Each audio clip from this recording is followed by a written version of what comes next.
I'm 52 years of age. I've been a Muslim for 27 years.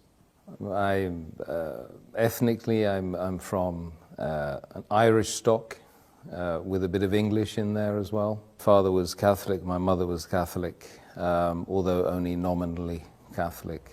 They didn't really take it that seriously. We didn't have any religious upbringing at all, no education in terms of religion, and we lived our lives as we saw fit, as our desires took us, we went. My mother and father used to give me some indications of what is right and what is wrong, but very, very little in the way of religious instruction, so we were free. Basically, I left school at the age of 15. I ran away from home at the age of 15. My father had already left home when I was 4, and the last thing I said to my father was, "Dad, you better leave because my mum doesn't like you anymore." You know, so that was the last time I saw him as a child until I was 24. I went to seek him out after that. That was part of the journey for me to find myself, because once I'd left home, I started traveling a lot. I started broadening my horizons, meeting people. I'd always ask lots of very difficult questions, and usually people would, come back to me saying, "Why do you ask so many questions? You're so annoying. Get out of here," you know. But I kept asking questions because my idea was that I'm on this amazing journey with thousands of people around me, millions of people around me, and I should be asking them, like they should be asking me, what's it all about? Where's this journey taking us? You know, has someone got a roadmap? You know, where's the sat nav? You know, so yeah, I mean, I spent years and years and years asking and traveling and asking again. And I naturally, when I read books on philosophy or religions or the purpose of life, so I started to seek out those people that were writing those books. So I met the Christians, I met the Jews, I met the Buddhists, I met the Hindus, I met everyone apart from Muslims, by the way, because I didn't even know what Muslim was or Islam was at all at that time. I asked the Christian at least once or twice, and they said they didn't know who God was. I met some Hindu worshippers, and they weren't able to answer the simple questions about what the purpose of life was in a very, very simple, easy, understandable, digestible way. So I left them. I met the Buddhists, and I started doing Buddhist meditation for at least 3 months. I was doing, and it made me feel good, you know. So I didn't leave off the Buddhist meditation, but I asked the question. I popped the question one day, and I said to one of the guys who happened to be he happened to be white, Buddhist as well. I asked him, "What's the purpose of life?" So he was stirring his herbal tea at the time, and he got round 15 rounds of stirring, and they tried to answer the question. He said, "To contemplate the supreme nothingness." So I said, "I'm confused." Confused.com.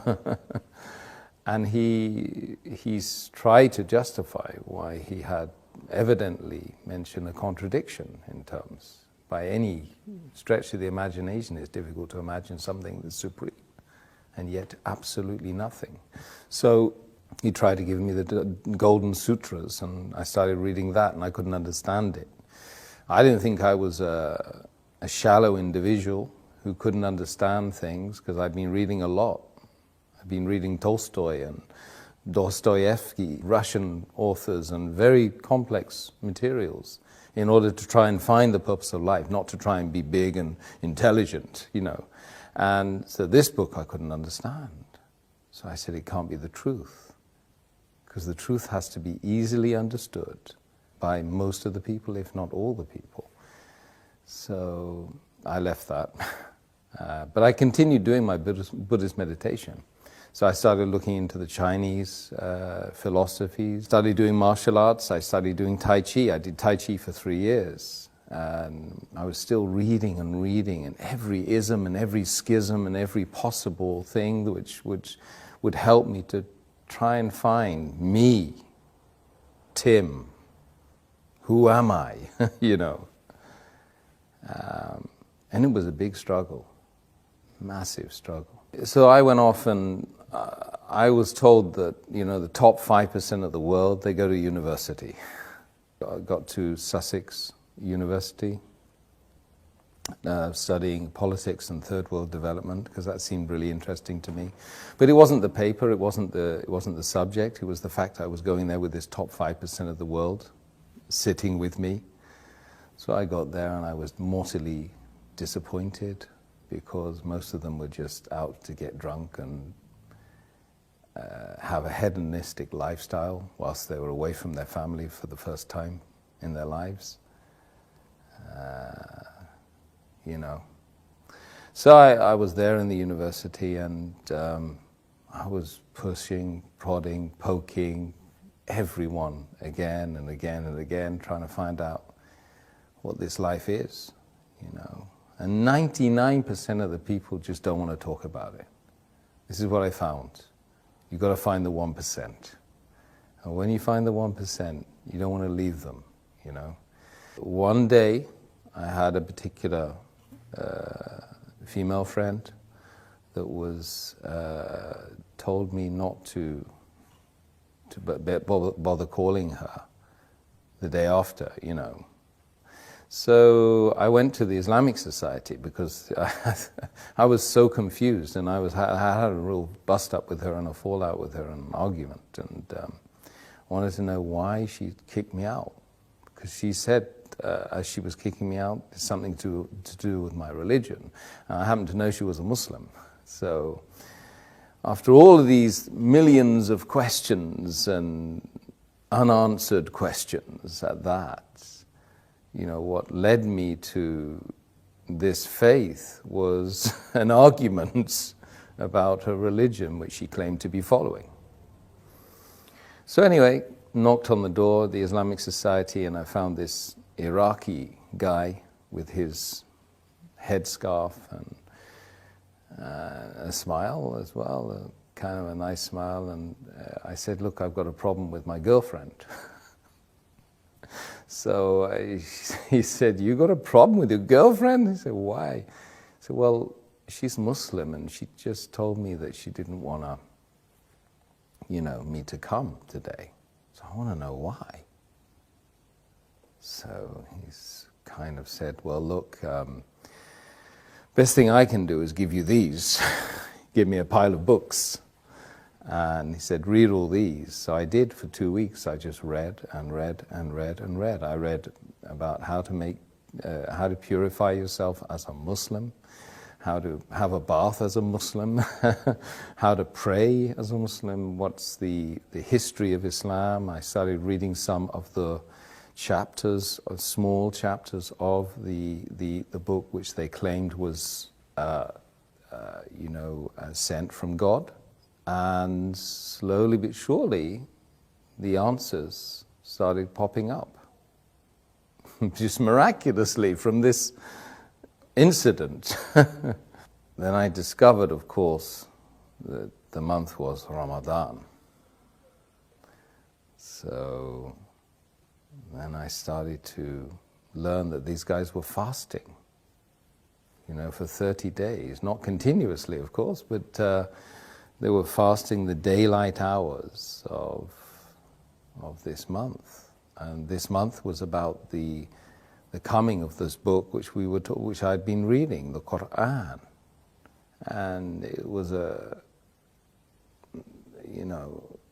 revelation to me at the time as well, because of course I never knew Islam, Muslims. That was the first time I heard about Islam, but I never ever knew that Islam was a way that white Catholic people like me growing up in Britain could possibly accept.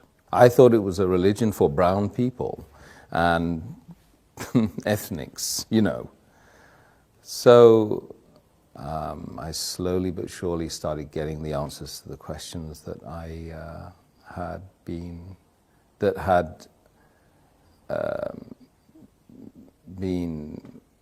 dominant in my life, for that 10 years. And I couldn't sleep. Days and nights would go by where I couldn't sleep. There were moments when, I just think, what's the point of this life without knowing, without having any certainty about a direction, about a purpose? What's the point? I mean, would anyone go on a journey without knowing the destination, the purpose? Absolutely not. This is plaguing me every day. I would be looking at the stars, and I would be literally crying every night, crying myself to sleep, because you're tiny, and this is huge, and this has a game plan. This is more than just a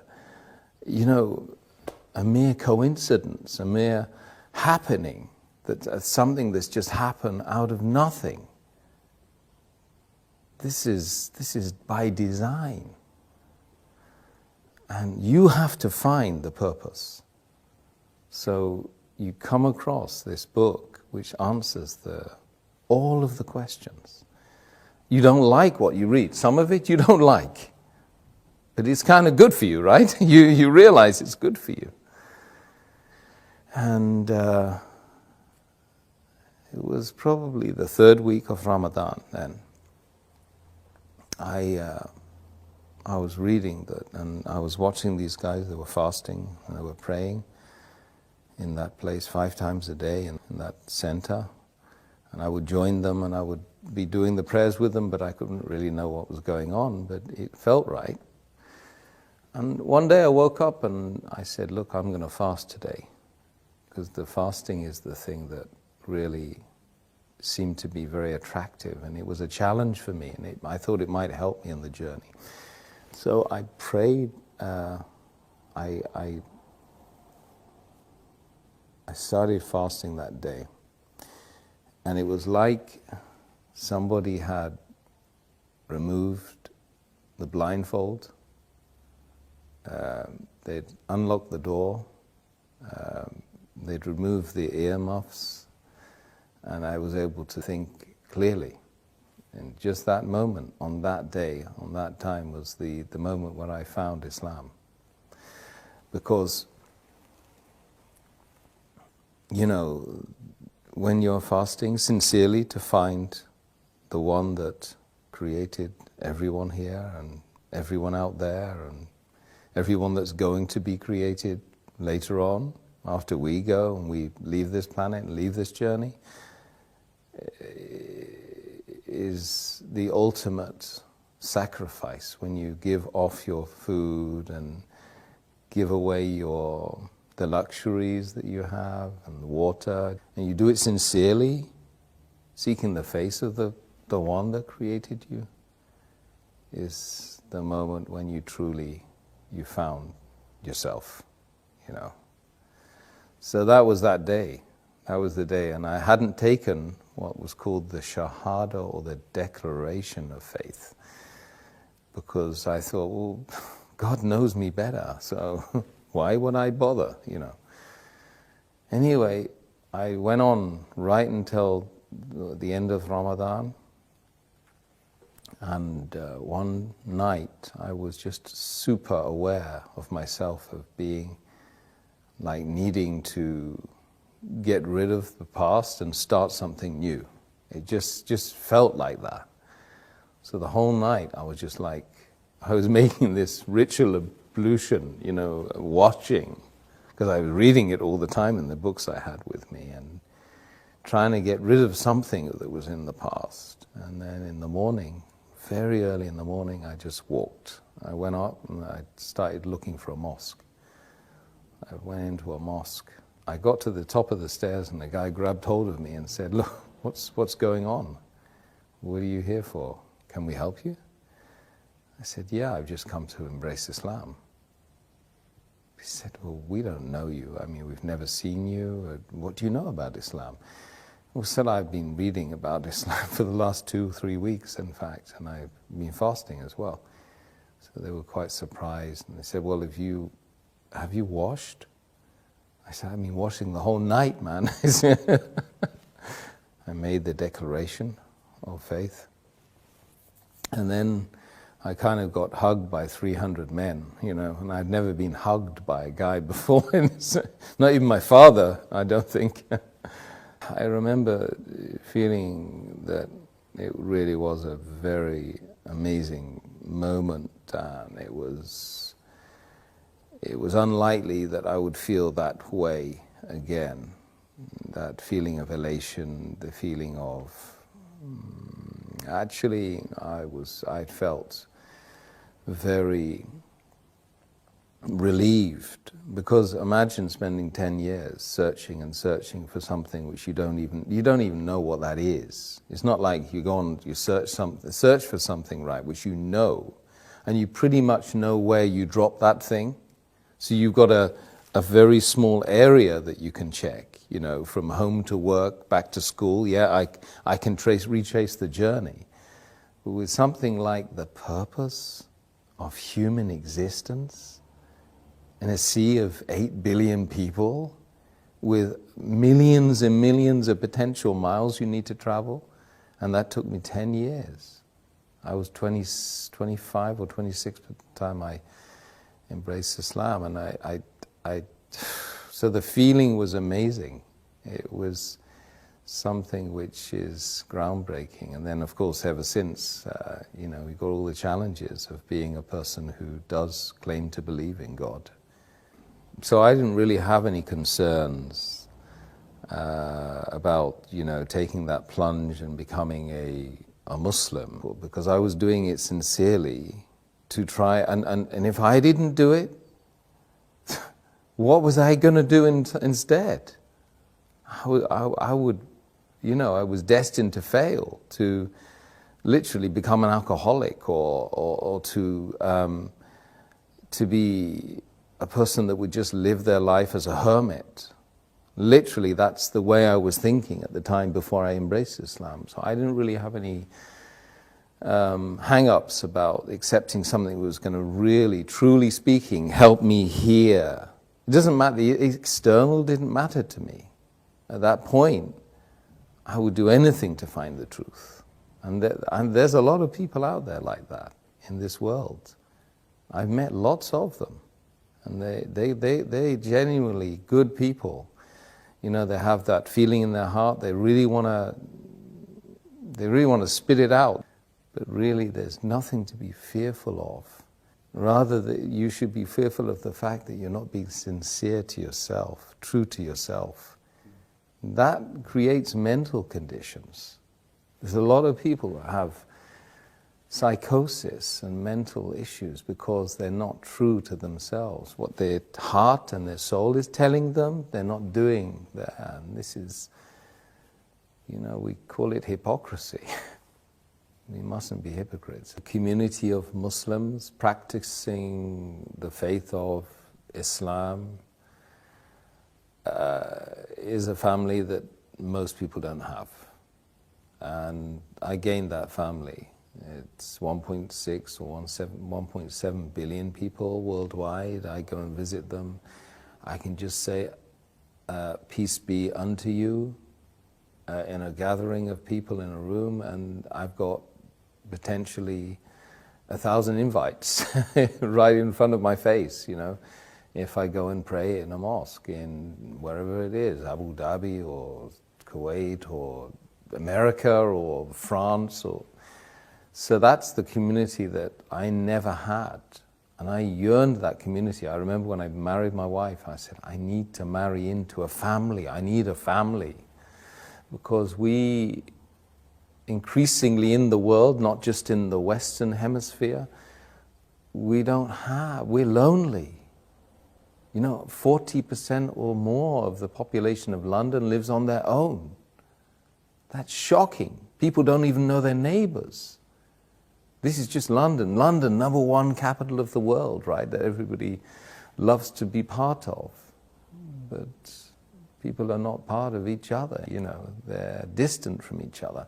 So I believe that the greatest thing that the faith of Islam gave me, apart from the massive direction and being able to have secure in the fact that there is a purpose. I don't need to go out to the pub and get drunk anymore. If I want to get drunk, I just pray.